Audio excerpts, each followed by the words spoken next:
Bismillahirrahmanirrahim. Assalamualaikum warahmatullahi wabarakatuh. Alhamdulillahi rabbil alamin. Wassalatu wassalam ala al-mab'uthi rahmatan lil alamin. Wa ala alihi wa ashabihi ajma'in. Allahumma salli ala Muhammad wa ala alihi wa ashabihi ajma'in. Allahumma la sahla illa ma ja'altahu sahla wa anta taj'alul hazna idza syi'ta sahla. Ada hadis diriwayatkan oleh Ibnu Majah bahwa Rasulullah sallallahu alaihi wasallam mengatakan, "Sayatikum aqwamun." Rasulullah mengatakan kepada para sahabat, "Sayatikum aqwamun yatlubuna al-ilm." Akan datang kepada kalian para penuntut ilmu, para pelajar. Faqulu lahum, maka katakan kepada mereka, "Marhaban marhaban bi wasiyati Rasulillah." Marhaban marhaban bi wasiyati Rasulillah. Maka kami di awal menyampaikan kepada para calon mahasiswa baru di Sekolah Tinggi Syariah Hidayatullah Balikpapan, ahlan wa sahlan, halaltum ahlan wa nazaltum sahlan. Wallahi demi Allah, ikhwas sekalian, bahwa kalian telah dipilih oleh Allah. Sebelum kalian memilih, kalian telah dipilih untuk menjadi orang-orang yang melanjutkan perjuangan, melanjutkan agama Islam ini insyaallah ta'ala. Karena belajar ilmu syariat itu adalah istifa, bahwa kita telah berada di gerbongnya para nabi, di gerbongnya para rasul, di gerbongnya orang-orang soleh. Dan Nabi sallallahu alaihi wasallam, yang hadis yang kita hafal bersama, ketika beliau mengatakan bahwa beliau tidak mewariskan kepada umatnya itu harta, tidak mewariskan kepada umatnya itu warisan-warisan yang lain, tetapi yang beliau wariskan adalah innama warrathul ilma, bahwasanya para anbiya itu mewariskan ilmu. Fa ahlan wa sahlan, marhaban marhaban. Ustadz, misalnya ya, ada yang tanya, kenapa kok orang yang belajar syariah, lulusan-lulusan Universitas Islam, kok keadaannya kasihan-kasihan? Kok kelihatannya pekerjaannya biasa-biasa saja? Kok susah punya mobil seperti orang-orang yang belajar misalnya ekonomi, orang belajar politik, wah, baru lulus, gampang kemudian untuk bangun rumah, rumahnya kelihatan mewah. Ini pertanyaan yang kita harus jawab bersama, ikhwas sekalian, bahwa di awal kalian masuk belajar ini, yang harus kalian camkan adalah kita ini sedang kontrak akhirat bersama Allah Subhanahu wa taala. Orang yang belajar syariat, dia kontraknya bukan dengan siapa-siapa, tapi kontraknya dengan Allah Subhanahu wa taala. Maka enggak relevan, enggak tepat kalau kita kemudian mencari balasan selain dari Allah Subhanahu wa taala. Jadi biarkan saja orang kemudian berlomba-lomba.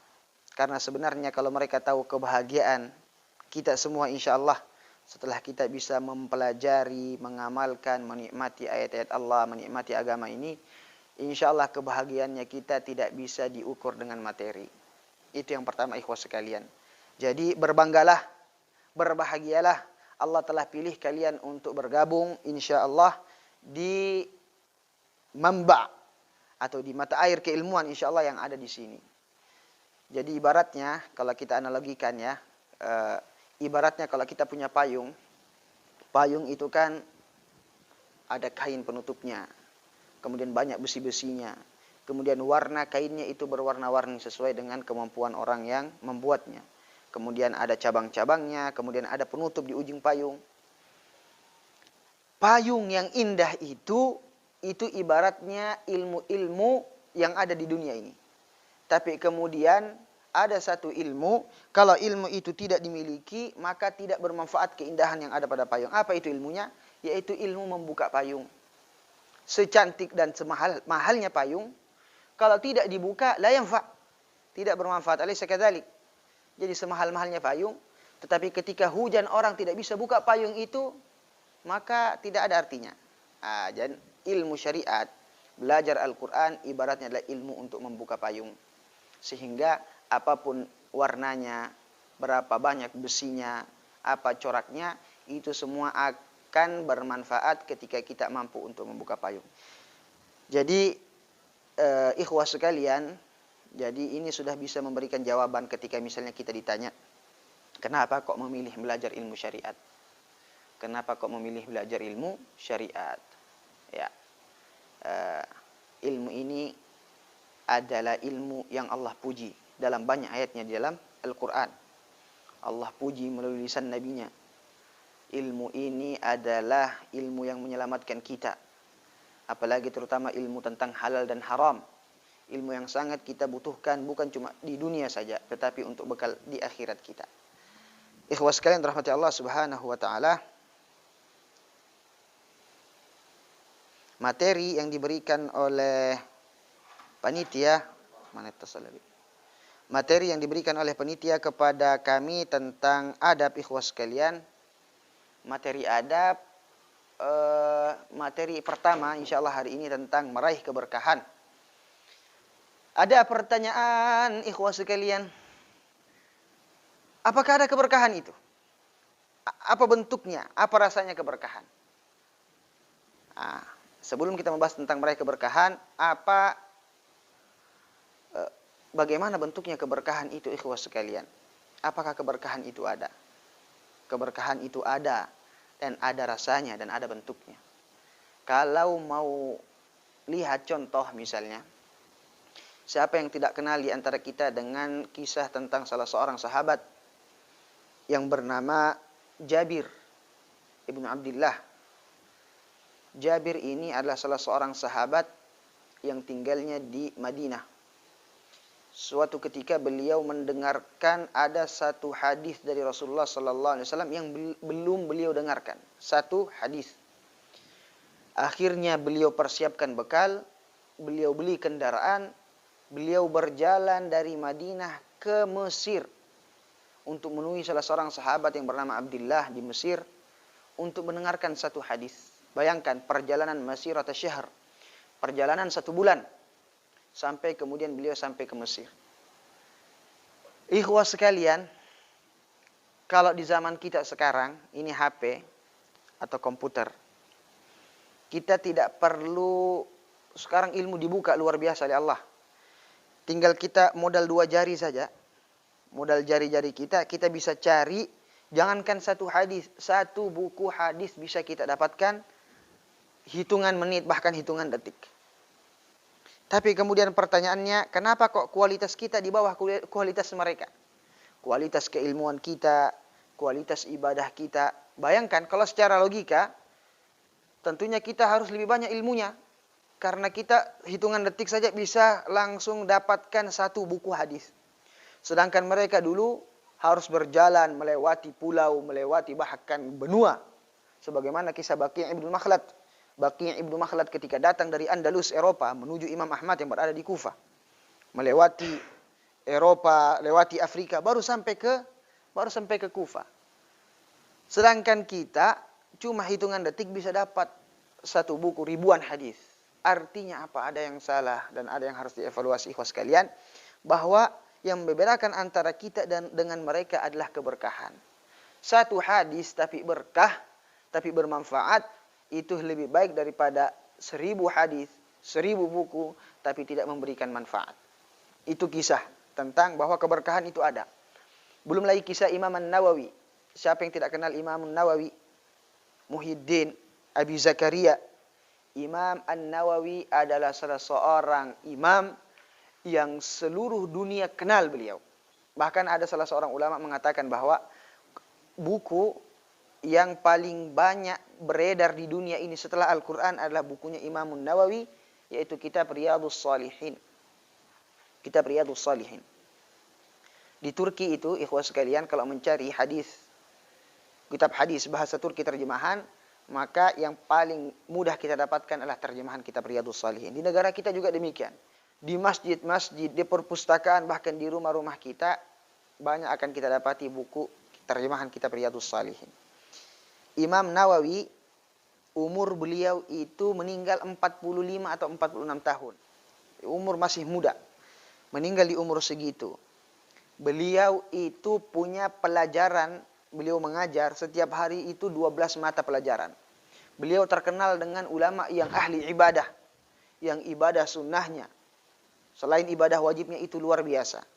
Beliau juga punya murid, beliau juga bekerja. Istilahnya semua pekerjaan. Punya 12 mata pelajaran.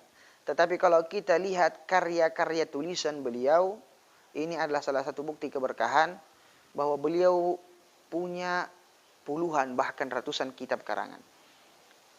Siapa yang tidak kenal kitab Al-Arba'in An-Nawawi? Ini kitab beliau cuma mengumpulkan hadis-hadis saja. 40 hadis dari sekian hadis, hadis-hadis pilihan, tapi hadis kitab ini dipakai di seluruh dunia.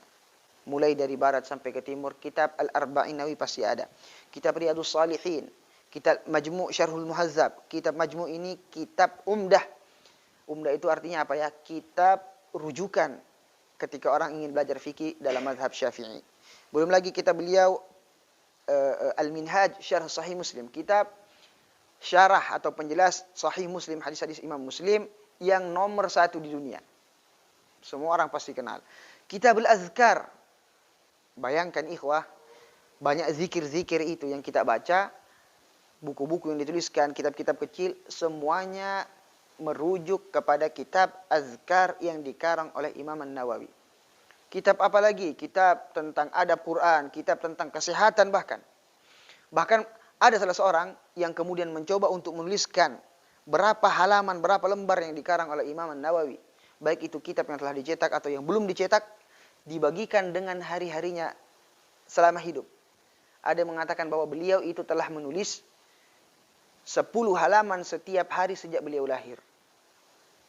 Jadi dihitungnya, dikalkulasikan semua karangan beliau dengan usia beliau, diperkirakan beliau menulis 10 halaman setiap hari. Dan itu semenjak lahir.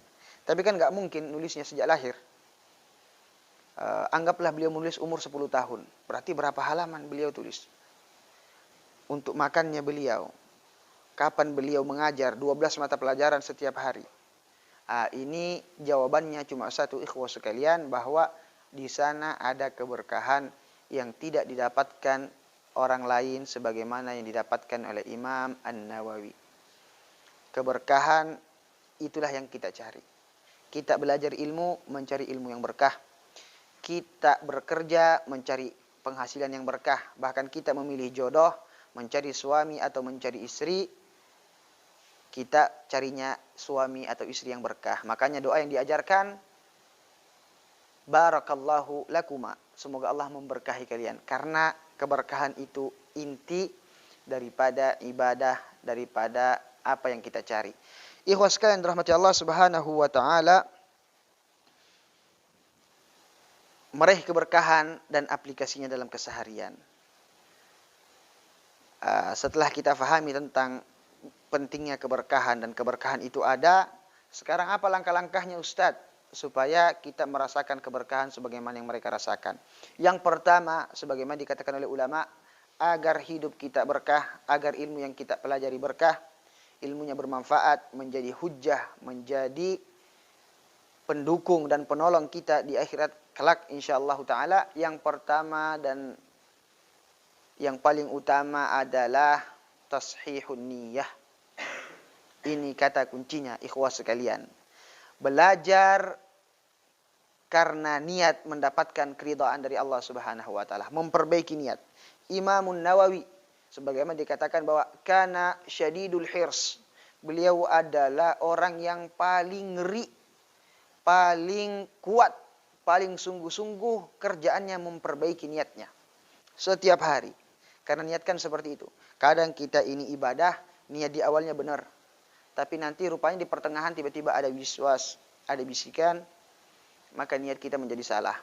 Atau kadang udah di akhir, di awal bagus, di pertengahan bagus. Ketika mau di akhir injury time, tiba-tiba ada niat yang kemudian ada bisikan, maka merubah segala ibadah kita. Innamal a'malu binniyat, hadis masyhur. Sungguhnya amalan itu diterimanya tergantung dengan niatnya. Wa innamal likulli imri'in ma nawa, dan balasan kita kelak di sisi Allah itu ketika niat kita benar, dan niat itu tempatnya di hati. Niat ini butuh mujahadah, butuh latihan yang luar biasa. Karena dia adalah inti daripada penglihatan Allah Subhanahu wa taala kepada hambanya. Ikhwaskan rahmati Allah Subhanahu wa taala, itu yang harus pertama kali dicamkan. Datang ke sini, belajar di sini, apa niatnya? Niat kita belajar, insya Allah. Yang pertama niatnya karena mencari keridhaan Allah. Niat kita belajar untuk mengangkat kejahilan dan kebodohan dari diri kita. Niat kita belajar agar bisa menyampaikan ilmu. Ballighu anni walau ayah. Niat kita belajar agar mendapatkan rahmat, agar mendapatkan naungan. Niat kita belajar karena Rasulullah sallallahu alaihi wasallam mengatakan majtama'a qaumun fi baiti min buyutillahi yatluna kitaballah. Bahwa orang yang belajar itu, orang yang belajar ilmu itu akan dinaungi, akan mendapatkan rahmat, akan mendapatkan naungan, akan dinaungi oleh malaikat. Bahkan niat kita belajar agar mendapatkan salawat dan doa, bahkan dari binatang-binatang yang tinggal di laut. Hatta al-hitanu fil bahri. Sampai kemudian ikan-ikan yang ada di laut memberikan syafaat li talibil ilm, kepada para penuntut ilmu. Ikhwah sekalian rahmati Allah Subhanahu wa taala. Kalau kita baca surat Ar-Rahman, Ar-Rahman, Allah yang Maha Penyayang. Allamal Quran. Kasih sayangnya Allah mengajarkan kepada kita Al-Quran. Allamahul khalaqal insan, allamahul bayan. Allah menciptakan manusia. Kalau kita lihat tertib dari ayat ini, ikhwah sekalian, Ar-Rahman, Allah yang Maha Pengasih, Allamal Quran, Allah mengajarkan Al-Quran. Khalaqal insan, Allah menciptakan manusia. Kalau secara tertib seharusnya kita diciptakan dulu, kemudian kita diajarkan Al-Quran. Tetapi kenapa di sini Allah mengajarkan Al-Quran sebagai sebuah nikmat, kemudian khalaqal insan. Apa faidah diajarkan Al-Quran bagi orang yang tidak lahir, yang belum dilahirkan? Ulama di sini mengatakan bahwa ayat ini bukan tertib zamani, tapi tertib rutbah. Ayat ini bukan tentang tertib atau urutan-urutan waktu. Kalau urutan waktu, seharusnya kita diciptakan dulu baru diajarkan Al-Quran. Tetapi ayat ini menjelaskan tentang tertib rutbah. Bahwa orang itu kalau tidak belajar, seakan-akan tidak hidup. Orang yang tidak berilmu, orang jahil, dan tidak mau belajar, seperti orang mati. Yang adanya dia, tidak adanya dia, tidak merubah sedikit apapun.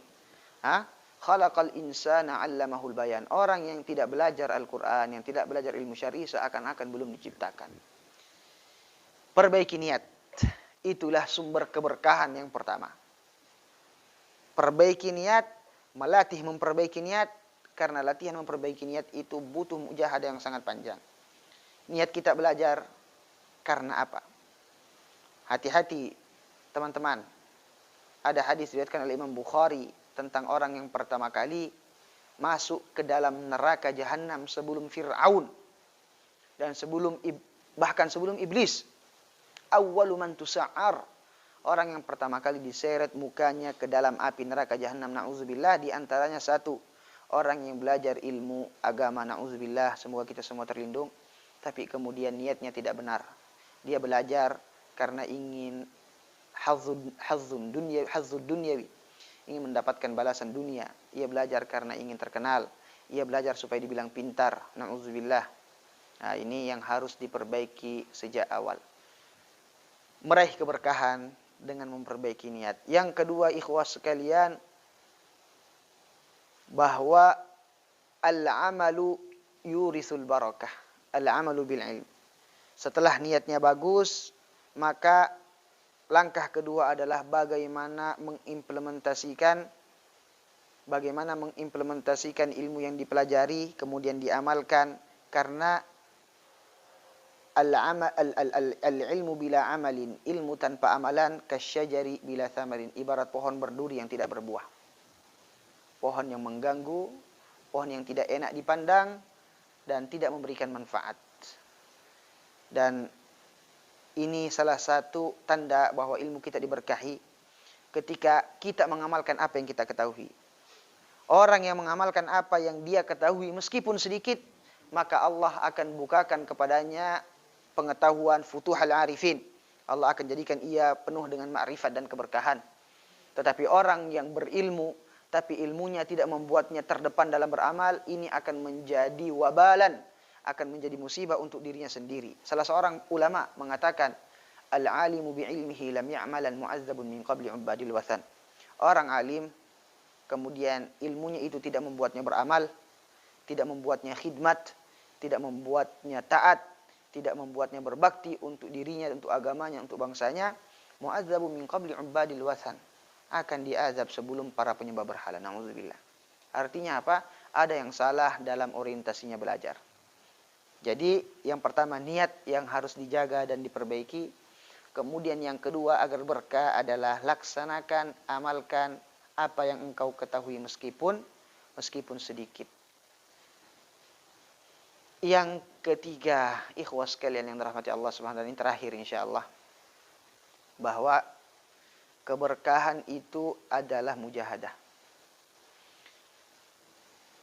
Abu Ishaq Al-Biri, salah seorang ulama, ketika memberikan wasiat kepada anaknya, beliau mengatakan,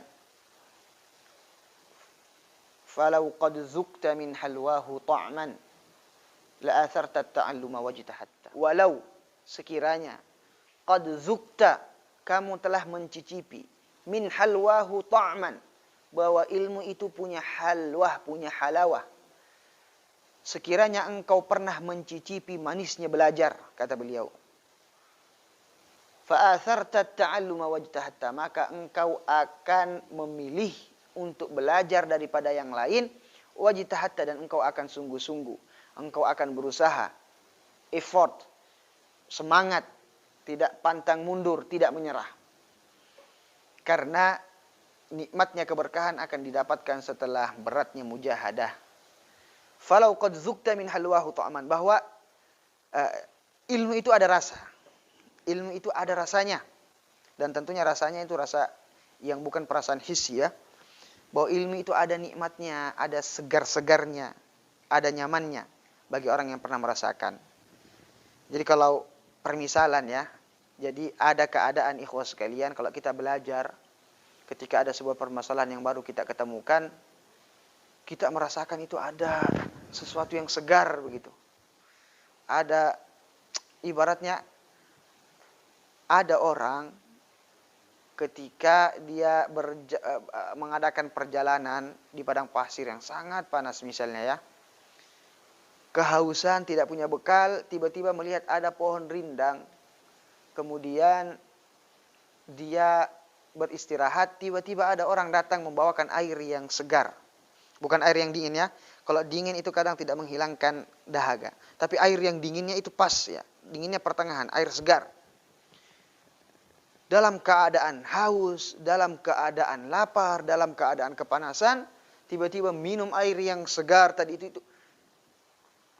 Air yang menetes di lehernya itu pelan-pelan dia rasakan, itu luar biasa nikmatnya. Bayangkan, kita minum di leher kita, tapi segarnya sampai ke paru-paru. Padahal air nggak lewat paru-paru. Tapi itu salah satu bukti bahwa ada rasanya itu. Sama dengan ilmu. Ada orang yang merasakan nikmatnya belajar, tidak mau berhenti belajar, akan merasakan ada sesuatu yang lezat, ada sesuatu yang segar, yang dia rasakan yang tidak bisa dibahasakan. Keadaan ketika membaca Al-Quran tidak mau berhenti. Ketika membaca buku, ada satu permasalahan yang terjawabkan, kebahagiaannya tidak bisa dibayar dengan uang. Ikhwas sekalian dirahmati Allah, orang yang ingin mendapatkan keberkahan harus melalui langkah-langkah ini. Keberkahan ilmu karena niat yang benar, keberkahan ilmu karena mengamalkan apa yang diketahui, dan keberkahan ilmu setelah mujahadah panjang. Jangan mengira atau jangan berharap akan merasakan manisnya ilmu, nikmatnya belajar sebelum mujahadah di awal-awal. Nggak akan mungkin. Ibaratnya kamu makan dulu tanah, kamu rasakan dulu kepahitan, baru nanti setelahnya akan merasakan keberkahan ilmu, kenikmatan ilmu, kelezatan ilmu. Ikhwaskan rahmati Allah, berapa menit sudah? 40 menit sudah. 4 menit lagi. Berarti sudah kelebihan. Insyaallah semoga ini bermanfaat, bahwa kita harus memperbaiki niat awal kita, belajar untuk mendapatkan keberkahan. Karena keberkahan itulah yang membuat kita bahagia dunia dan akhirat. Ilmu yang sedikit tapi berkah lebih baik daripada wawasan yang banyak tapi tidak memberikan manfaat. Akan menjadi musibah kelak kita di akhirat. Karena ilmu itu hujjatun laka aw alaik. Ilmu itu adalah hujjah untukmu atau malah menjadi beban untukmu. Tergantung bagaimana kita menjadikan dan menempatkan ilmu dalam kehidupan kita. Ikhwas sekalian rahmati Allah Subhanahu wa taala. Allahumma inna nas'aluka ilman nafi'a. Allahumma inna nas'aluka ilman nafi'a wa rizqan thayyiba wa amalan mutaqabbala. Aqulu qawli hadza wa astaghfirullah. Assalamualaikum warahmatullahi wabarakatuh.